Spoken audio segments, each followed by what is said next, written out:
kati obwakabaka bwe babwogera tusaba buli atu omukozi w'obwakabaka yayogedde obwakabaka bwe bukugambye bugenda kusinkana Ssaabasajja. Kati ennaku zikunukiriza okuwera 8 bwe kyangamu ku bakulu b'ebika ebya Buganda bessamudde n'okwolekera Namibia ng'ekigendererwa kyakulaba mutanda bwenyi ku bwenyi bamusase ne ku bulwadde obuludde ebbanga nga bumutawaanya. Kyokka okusinza ku byalobeddwa okuva e Namibia olunaku lw'eggulo bavuze emaili essomo 13 okwolekera ekyalo Okungulia mu province y'Ekunene. Kyokka abadde bakyambuka okutwala ku kifo kabaka waali abakuumaddemire basaba okutta ku bigere okujja nga balina ebbaluwa eva embuga ng'erambika obugenyi bwabwe.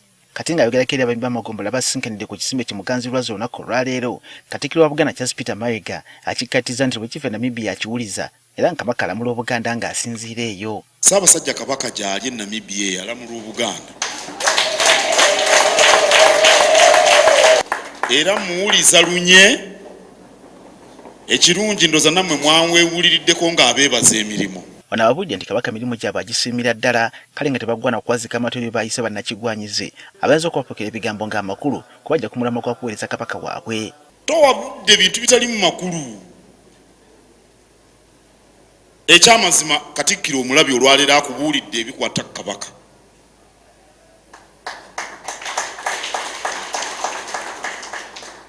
Temubiwabudde wabula mubagenderere.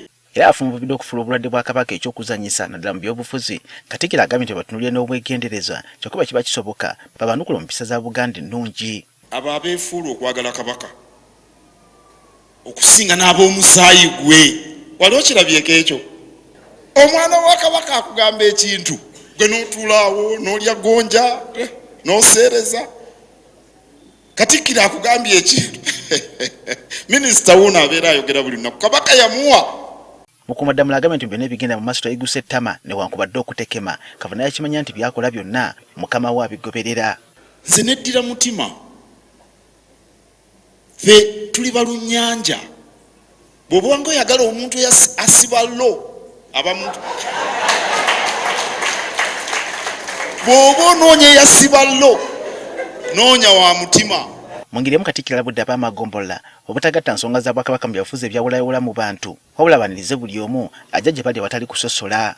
Awagira Ssemasonga 5 yalina okuwagirwa anti munnaye akuwa nawe goowa naye okugamba nti obeereko oludda lw'oliko kijja kutabula abantu b'okulembera okuleeta emmengo. Era abaami ba Kabaka beefunyidde ku kyokutunda ebyobugagga by'Obwakabaka naddala ettaka agambye nti balowooza ku kyokutandika okubatwalanga mu mbuga z'amateeka Kasaki n'azuuka nti mpawo beegaanira. Amateeka gasobola okwogera era temwewuunya bwe mukiwulira ate bw'obanga tolina musango obeera otya ki katukutwale mu mbuga otulage nti ddala tuli mubbi. Obwakabaka wa Buganda bulina amagombola 175 ng'abaami baagala olunaku lwabwe basisinkanye Katikkiro okukkanya butebe bayinza okutuukiza obuvunaanyizibwa obwo bakwasibwa Kabaka okumufugirako Obuganda.